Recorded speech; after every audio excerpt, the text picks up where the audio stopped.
नमस्कार मंडळी, स्वाती शांतीनाथ या कुकिंग चॅनलमध्ये तुमचं स्वागत आहे। तर आज आपण एक चटपटीत अशी डिश बघणार आहोत। ही डिश सगळ्यांनाच खूप आवडणार आहे, लहानांना पण आणि मोठ्यांना पण। तर त्यासाठी कुकरमध्ये आपण 5 बटाटे घेतलेले आहेत।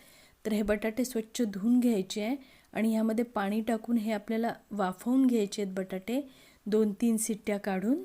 कुकर थंड झाला की एका चाळणीमध्ये हे बटाटे आपण काढून घ्यायचे आहेत आणि थंड करून घ्यायचे आहेत। माझ्या चॅनलवर जर तुम्ही नवीन असाल तर माझी रेसिपी पहिल्यांदाच बघत असाल तर माझ्या चॅनलला लाईक करा, शेअर करा आणि सबस्क्राईब करायला विसरू नका आणि बेल आयकॉनवरही प्रेस करा, म्हणजे माझ्या सगळ्या रेसिपीज तुमच्यापर्यंत नक्की पोहोचतील। आता हे बटाटे आपण थंड करून घेतलेले आहेत। आता या बटाट्याचा आपल्याला साल काढून घ्यायचं आहे। सगळे बटाटे साल काढून एका पॅनमध्ये काढून घ्यायचे आहे। कुकरमध्ये बटाटे लावल्यानंतर एक काळजी नक्की घ्या, कुकरच्या 3च शिट्ट्या करा। 3 पेक्षा जर जास्त शिट्ट्या केल्या तर बटाटे ओव्हरकुक होण्याची शक्यता असते, मग अशा वेळी आपला पदार्थ फसू शकतो। त्यामुळे फक्त 3 शिट्ट्या काढा, किंवा जर तुमचा कुकर जास्त फास्ट असेल, 3 शिट्ट्यामध्ये जास्त शिजत असेल तर तुम्ही ओपनमध्ये सुद्धा हे शिजवू शकता। ओपनमध्ये आपल्याला पाहिजे तेवढेच आपण बटाटे शिजवून घेऊ शकतो, चेक करू शकतो, त्यामुळे शक्यतो ओपनमध्ये शिजवा। तर ह्या ठिकाणी बटाटे आपण एका बारीक किसणीने छानपैकी किसून घेतलेले आहेत। आता ह्या बटाट्यामध्ये काही इन्ग्रेडियंट्स आपण ॲड करणार आहोत। जिरे पावडर ॲड केलेली आहे आपण पाऊण चमचा, त्यातलीच थोडीशी जिरेपूड आपण बाजूला काढून ठेवलेली आहे, ती आपल्याला नंतरही वापरायची आहे।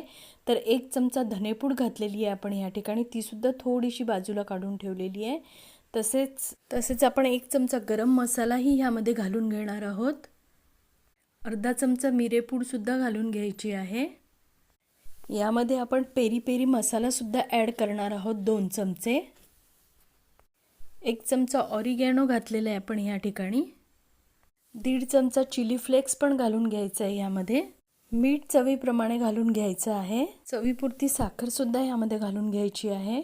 भरपूर सारी कोथिंबीर घालणार आहोत आपण यामध्ये। जनरली ह्यामध्ये ब्रेड क्रम्स वापरले जातात, पण मी ब्रेड क्रम्सच्या ऐवजी साबुदाण्याचं पीठ यामध्ये वापरणार आहोत। आपल्याला फक्त बाइंडिंग येण्यासाठी हा एक कुठला तरी पदार्थ वापरायचा असतो, म्हणून मी हा वेगळा प्रयोग करून बघितलेला आहे। तर ह्यामध्ये आपण साबुदाण्याचं पीठ घालून घेतलेलं आहे आणि खूप छान हे सगळं मळून घ्यायचं आहे आपल्याला।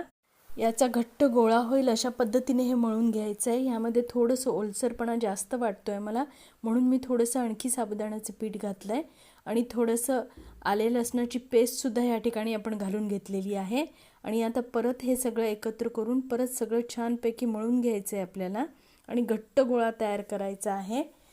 थोडंसं तेल पण लावायचं आहे त्याला गोळा घट्ट तयार झाल्यानंतर, आणि एक साईडला आपल्याला हे ठेवून द्यायचं आहे।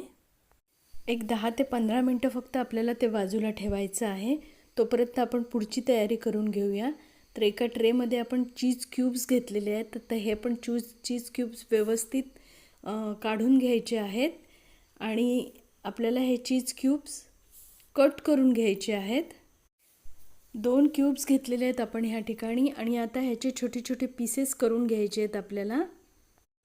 अशा पद्धतीने तुमच्या आवडीप्रमाणे तुम्ही ह्याचे पीसेस लहान मोठे करू शकता। मी जरा छोटे छोटेच केलेले आहेत, म्हणजे छोटे पीस आतमध्ये टाकायला इझी पडतात, म्हणून मी छोटे छोटे पीस केलेले आहेत। बटाट्याचा आपण जो मसाला तयार केलेला आहे त्यामध्ये सुद्धा तुम्ही पाहिजे तर चीज ॲड करू शकता, पण जास्त चीज आमच्याकडे खात नाहीत, त्यामुळे मग मी फक्त चीज क्यूब्स ॲड केलेले आहेत त्यामध्ये। तर अशा पद्धतीने कट करून घेतल्यानंतर आपण ह्यामध्ये काही मसाले ॲड करणार आहोत, त्यामुळे ह्या क्यूबची टेस्ट आणखी जास्त वाढणार आहे। तर बघूयात काय काय मसाले ॲड करणार आहोत। तर आपण जे मगाशी मसाले उरवून ठेवले होते त्यातलेच काही मसाले आपण ह्यामध्ये घालणार आहोत। तर जिरं पूड घालून घ्यायची, यामध्ये थोडीशी मिरीपूड घालायची आहे, तसेच धनेपूड घालायची आहे। चिली फ्लेक्ससुद्धा आपण ह्यामध्ये ॲड करून घेणार आहोत आणि हे सगळे मसाले ह्यामध्ये घालून झाल्यानंतर ह्याला व्यवस्थित कोटिंग करून घ्यायचे आहेत। हे मसाले हाताने व्यवस्थित कोटिंग करून घ्यायचे आहेत आणि परत हे कोटिंग केल्यानंतर आपल्याला फ्रीजमध्ये ठेवून घ्यायचे आहेत, कारण की बाहेर ठेवल्यानंतर ते मेल्ट होऊ शकतात, म्हणून आपल्याला परत ते एक 15 ते 20 मिनटं फ्रीजमध्ये ठेवायचे आहेत। फ्रीजमध्ये ठेवल्यामुळे मसाले पण व्यवस्थित कोट होतील त्याच्यावर आणि चीज मेल्टही होणार नाही।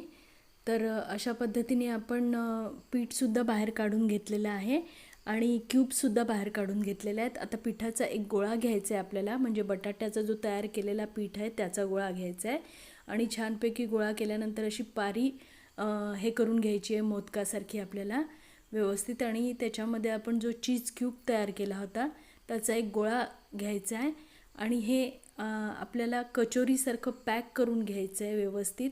चीज क्यूब कुठेही बाहेर पडता कामा नये आणि घट्ट असा गोळा तयार करून घ्यायचा आहे. आता हे एक साईडला आपण ठेवून देणार आहोत. अशा पद्धतीने आणखी एक गोळा मी तुम्हाला तयार करून दाखवते. बघू शकता तुम्ही, आणखी एक गोळा घेतलेला आहे आपण या ठिकाणी आणि व्यवस्थित पारी करून त्यामध्ये परत चीज क्यूब्स भरून घेणार आहोत आपण. आणि अशा पद्धतीने हे सगळे गोळे तयार करून घ्यायचे आपल्याला आणि एक साईडला एका ट्रेमध्ये ठेवून द्यायचे आहेत.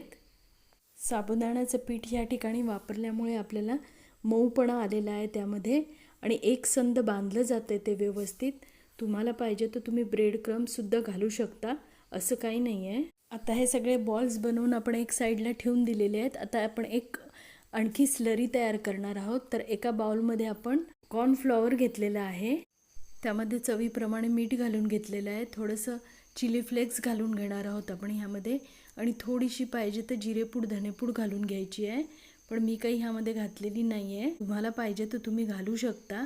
आणि थोडासा पेरी पेरी मसाला घातलेला आहे आपण ह्यामध्ये, जो पिझ्झामध्ये वापरला जातो मसाला तो घातलेला आहे. आणि आता थोडंसं पाणी टाकून हे आता खूप छान मिक्स करायचं आहे. पाणी आपल्याला ह्याच्यात डबल टाकायचं आहे आणि पातळ अशी स्लरी तयार करायची आहे आपल्याला आणि चांगलं मिक्स करून घ्यायचं आहे हे आपल्याला.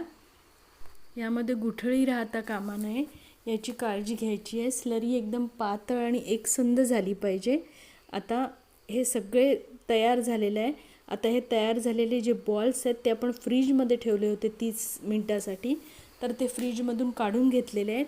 तर अशा पद्धतीने स्लरीमध्ये ते डीप करायचे आपल्याला. आणि आपण एका वाटीमध्ये बारीक रवा घेतलेला आहे. हा बारीक रवा मी थोडासा भाजून घेतला होता आणि डीप केलेले बॉल ह्या रव्यामध्ये घोळवून एका ट्रेमध्ये काढून घ्यायचे आहेत आपल्याला. तर अशा पद्धतीने हे सगळे बॉल तुम्ही डीप करून घ्या आणि रव्यामध्ये घोळवून ट्रेमध्ये ठेवून द्या. आणि आता हे जे तयार झालेले बॉल्स आहेत आपल्याला, हे बॉल्स आपल्याला परत फ्रीजमध्ये 30 मिनटासाठी ठेवून द्यायचे आहेत. फ्रीजमध्ये ठेवल्यामुळे काय होणार आहे की हा जो आपण ह्याला रवा लावून घेतलेला आहे, हा रवा व्यवस्थित चिकटला जाणार आहे त्यामुळे जेव्हा आपण हे बॉल्स तेलात सोडणार आहोत तर तेलात तो रवा पसरला जाणार नाही. तुम्ही रव्याच्या ऐवजी ब्रेड क्रम्ससुद्धा वापरू शकता, पण मी या ठिकाणी रवा वापरलेला आहे. तर अशा पद्धतीने हे सगळे आपण बॉल्स तयार करून घेतलेले आहेत, बघू शकता तुम्ही. आणि आता आपण हे 30 मिनटासाठी फ्रीजमध्ये ठेवून देणार आहोत.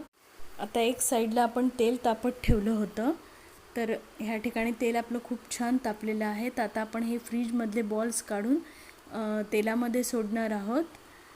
तेल चांगलं तापलं असलं पाहिजे. तुम्ही बघू शकता थोडासा रवा सुटणारच आहे, त्याला काही इलाज नाही आहे, पण एवढा जास्त सुटलेला नाही आहे.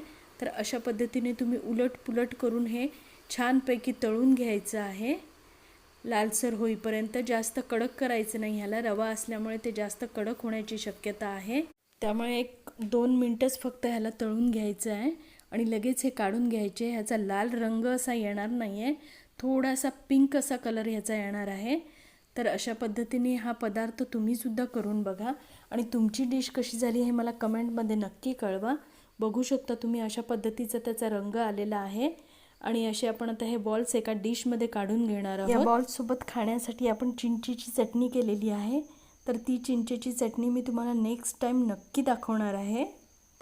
तर हे चीज बॉल्स आपण फोडून बघूया कसे झालेले आहेत. तर तुम्ही बघू शकता हे चीज किती छान मेल्ट होतं आहे आतमध्ये. तर अशा पद्धतीने आपण हे चीज बॉल्स तयार केलेले आहेत. तर असे चीज बॉल्स तुम्हीसुद्धा करून बघा आणि माझी रेसिपी जास्तीत जास्त शेअर करा. तर भेटूया पुढच्या भागात. तोपर्यंत धन्यवाद.